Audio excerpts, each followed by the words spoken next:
Hello and welcome to another episode of The Other Side, where Maverick Minds meet. I am Annabelle Kemi, your host.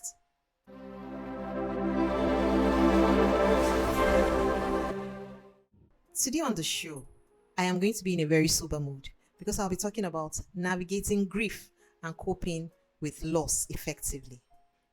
If you have had to cope with the loss of a loved one, you know why I said I'm going to be in a sober mode because it cuts deeply.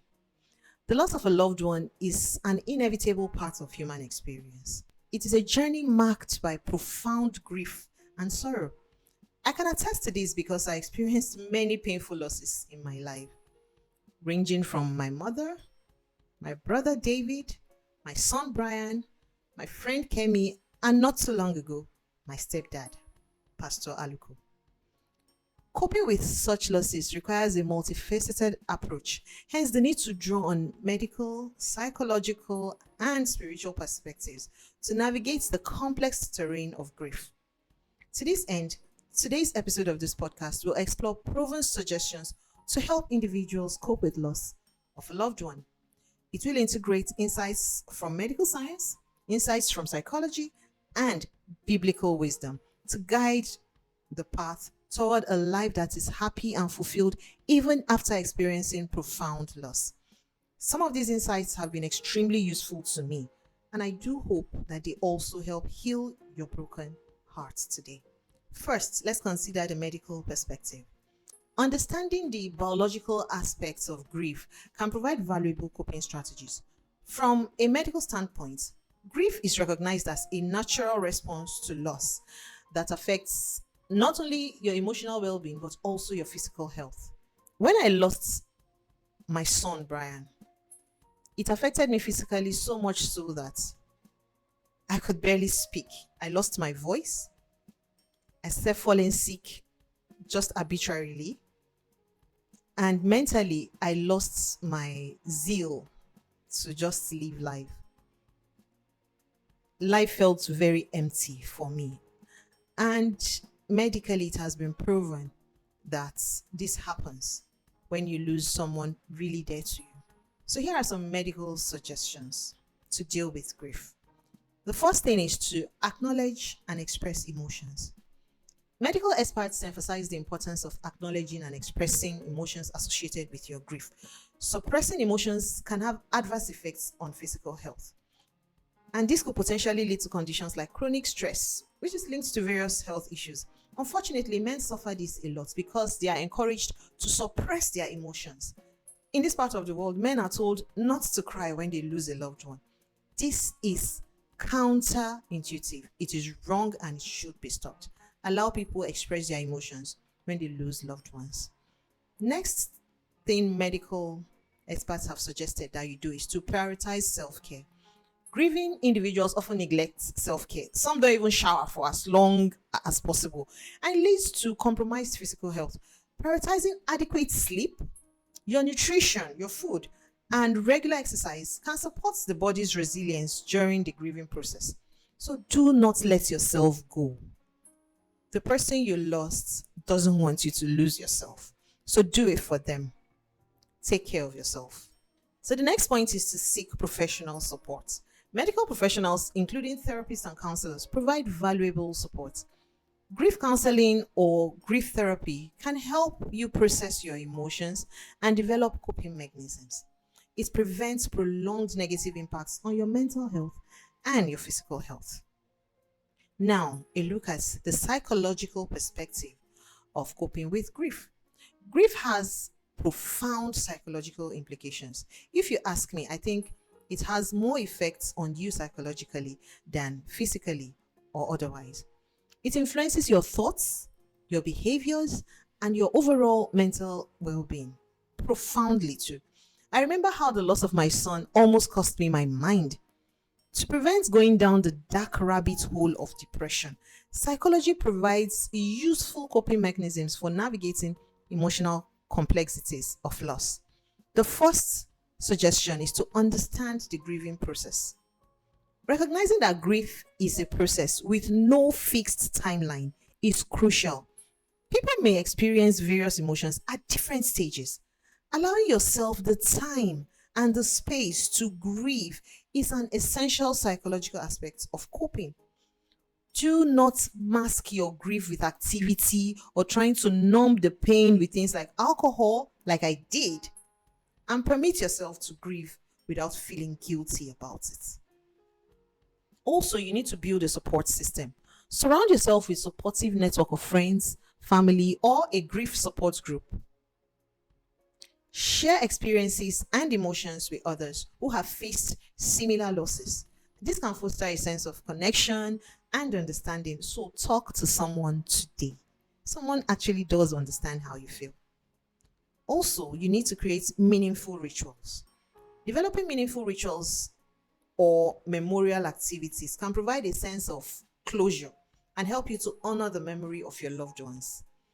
I struggle with this a lot as it pertains to my son because it feels like plaster is being peeled off a fresh wound. But it is a useful strategy to adopt nonetheless. This psychological aspect of remembrance helps the healing process. Just do something to honor that person. Make it a ritual for yourself. And somehow you discover that you are coping well. Now let's look at the biblical perspective to grief.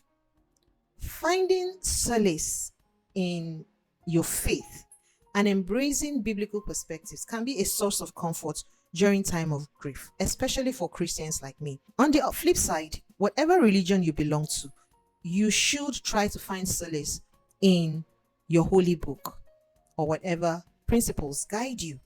Considering how comforting the word of God was and still is to me, I thought it wise to share this with you. And for that reason, here are a few insights from a biblical standpoint and suggestions for finding hope again, even after I lost. The first would be to turn to the scriptures. The Bible offers numerous passages that speak to the comfort and hope that can be found in times of sorrow. Reflecting on these verses and incorporating them into daily life can provide a sense of spiritual grounding for you. So go ahead and find out those verses of the scripture that will help you heal. Also, embrace the power of prayer. Prayer is considered a powerful tool for finding peace and strength in the face of loss. Engaging in prayer, either individually or as part of a faith community, can provide comfort and a sense of connection to a higher power. When I lost my son, I stopped going to church because I felt it was one loss too many. I dealt with the loss of my mom, dealt with the loss of my brother, and I felt betrayed by God, so to say, when my son also left. It took a lot of prayer, self-reflection, and help from my pastor, who doesn't even know how far he has helped me. I just stumbled on him online, and somehow his words comforted me. And today I'm a part of that community, and it has helped me to more or less heal fully. So find a good Christian community. If you are a Christian, if you are another religion, find a community that could help you build the support you need to heal. Also focus on eternal perspective. What do I mean by that? Many religious traditions teach about the eternal perspective that transcends earthly suffering. Embracing the belief in an afterlife or a greater purpose can offer you solace and hope during a grieving process. I, for one, believe that all my loved ones have transmuted into angels, and that thought gives me peace. I know that someday, when it's time, I will meet them up in heaven. Who knows? They'll probably welcome me at the pearly gates. So that gives me some kind of solace. Now, here are proven suggestions for finding happiness after loss. While grief may never fully dissipate, it is possible to live a happy and fulfilled life after the loss of a loved one. Therefore, relating views from medical, psychological, and biblical perspectives, here are some proven suggestions. The first thing, and very important thing to do, is to practice gratitude. Cultivate a mindset of gratitude. Focus on the positive aspects of your life. Reflect on cherished memories and the impact your loved one had on you and others. This can help foster a sense of appreciation. Most times when I feel heaviness creeping into me, as it relates to the loss of my brother in particular, I just go back and remember those great times and great memories we had. Those things he taught me. He taught me a lot, trust me. He taught me how to play chess, and he used to encourage me to do a lot of writing. And that kind of gives me a good memory and helps me remain hopeful that there's a future despite the fact that he's not here anymore. Also, engage in meaningful activities. Pursue activities that bring joy and fulfillment, like volunteering, pursuing a hobby, or engaging in acts of kindness. For me, acts of kindness really helped. The birthday I celebrated after the loss of my son, I decided to celebrate it with children in an orphanage in my neighborhood in Abuja at the time. And it's kind of helped to really soothe my pain. I engaged with babies. I engaged with kids that needed love. And I realized that although I have lost my son, I still have a lot of love to give to children who are right here and require that love. So it would be very selfish of me to keep focusing on the loss of my son when there are other kids out there who really need to be loved just as much as I loved my son. So engage in something that will keep you grounded. Participate in meaningful activities that can contribute to a sense of purpose. And so you will reignite the hope in you. Also, I suggest that you maintain connections. Nurture relationships with friends and family and your faith community. Do not self-isolate. Do not self-isolate. For people like me who are introverts largely, this is a huge challenge.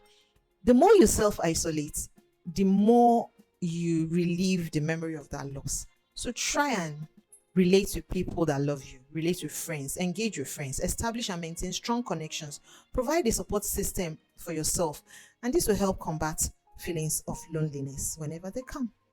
Also, I suggest that you seek professional guidance. If grief persists and significantly impacts daily life, seeking support from mental health professionals is crucial. Therapists and counselors can offer coping strategies tailored to your individual need. So don't be afraid to seek help. Also, deepen your spiritual practices. For those with a faith foundation, deepen your spiritual practices. This will help as a source of strength for you.